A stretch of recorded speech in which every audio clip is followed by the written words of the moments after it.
اما یبلغن عندک الکبر احدہما او کلاہما، اگر ان میں سے کوئی ایک یا دونوں تمہارے پاس بڑھاپے کی عمر کو پہنچ ہی جائیں، اما یبلغن عندک تمہارے پاس پہنچ جائیں اگر ان میں سے احدہما ان میں سے کوئی ایک او کلاہما یا دونوں، تو اب دیکھیے احکام کیا ہیں بوڑھے والدین۔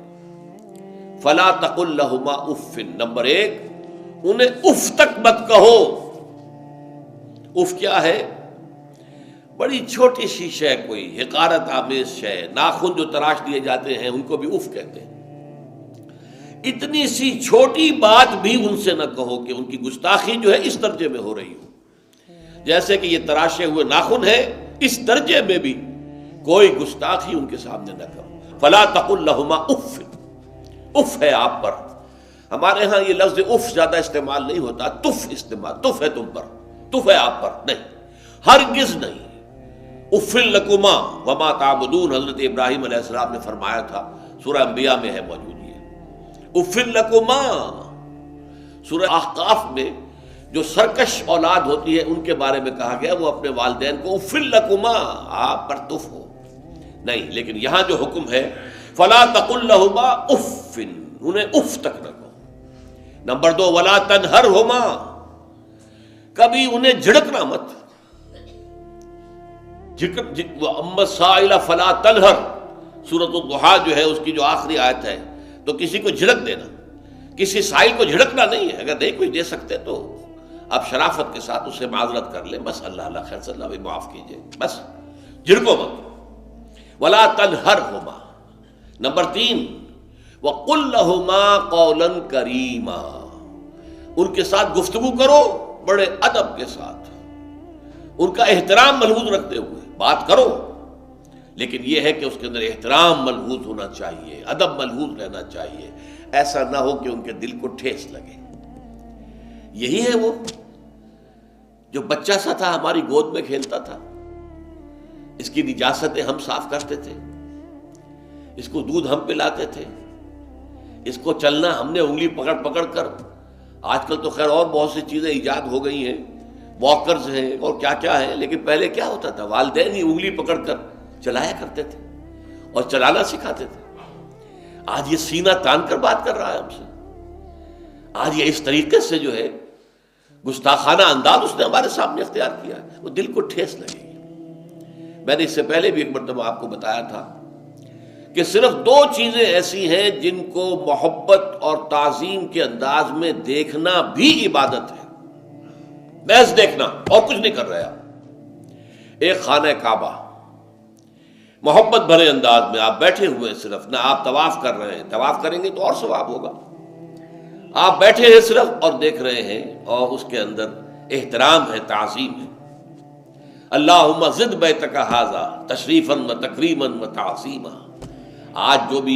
آج کل جو لوگ، اب تو خیر ٹھیک ہے بات وہاں سے آگے نکل گئی ہے، مینا میں پہنچ گئے ہوں گے لوگ، کل تو حج ہو جائے گا انشاءاللہ، لیکن جو حاجی بھی یہ دعا مسنون ہے کہ جب بھی وہ مسجد حرام کے اندر داخل ہوتا ہے اور پہلی مرتبہ نگاہ پڑتی ہے خانہ کعبہ پر، تو فوراً اللہم رب ھذہ البیت زد بیتک ھذا تشریفا و تکریما و تعظیما، اے اللہ اپنے اس گھر کو، اس کی عزت، اس کی تکریم، اس کی تعظیم، اس کے اندر اور اضافہ کرتا چلا جائے۔ تو یہ انسان اگر صرف خانہ کعبہ کو بیٹھ کر دیکھتا رہے تب بھی عبادت ہے، ثواب ہے۔ اور اسی طرح بوڑھے والدین کو محبت بھری نگاہ سے دیکھنا، یہ بھی موجب ثواب ہے، کہ دل جو ہے ان کو کہیں کوئی آئینہ قلب جو ہے ان کے احساسات کو ٹھیس نہ پہنچے، اس کا لحاظ رکھنا۔ اما یبلغن عندک الکبر احدہما او کلاہما فلا تقل لہما اف ولا تنہرہما وقل لہما قولا کریما واخفض لہما جناح الذل من الرحمہ، اور ان دونوں کے سامنے اپنے کندھوں کو شفقت کے ساتھ، ادب کے ساتھ جھکا کر رکھو۔ یہ جو ابھی میں نے چند الفاظ کہے تھے کہ سینہ تان کر بات کرنا، یہ ایک انداز ہوتا ہے بات کرنے کا۔ ایک یہ ہے کہ آپ بات کر رہے ہیں والدین سے، والدہ سے، والد سے، لیکن جھکے ہوئے، کندھے جھکائے ہوئے۔ اب یہ بھی دو ہی باتیں ہیں یا والدین کے سامنے کندھے جھکانے ہیں، یا پھر حضور سے کہا گیا ہے اے نبی آپ اہل ایمان کے لیے وخفض جناحک للمؤمنین، یہ مومن جو ایمان لائے ہیں ہمارے نیک بندے ہم پر، چاہے وہ غریب ہے، فقیر ہے، چاہے وہ غلام ہے، مسکین ہے، آپ اپنے کندھے ان کے سامنے جھکائیے۔ یہ بہت بڑی بات ہے جو کہی گئی ہے محمد الرسول اللہ صلی اللہ علیہ وسلم سے۔ آپ ان کے سامنے وخفض جناحک للمؤمنین، اہل ایمان کے لیے اپنے کندھے جھکائیے، جھکا کر رکھیے، ان کا احترام کیجیے۔ حالانکہ اصل احترام تو حضور کا ہے، وہ تو جب ہم پڑھیں گے سورہ حجرات تو جا کے معلوم ہوگا کہ کس درجے احترام ملحوظ رہنا چاہیے حضور کا صلی اللہ علیہ وسلم۔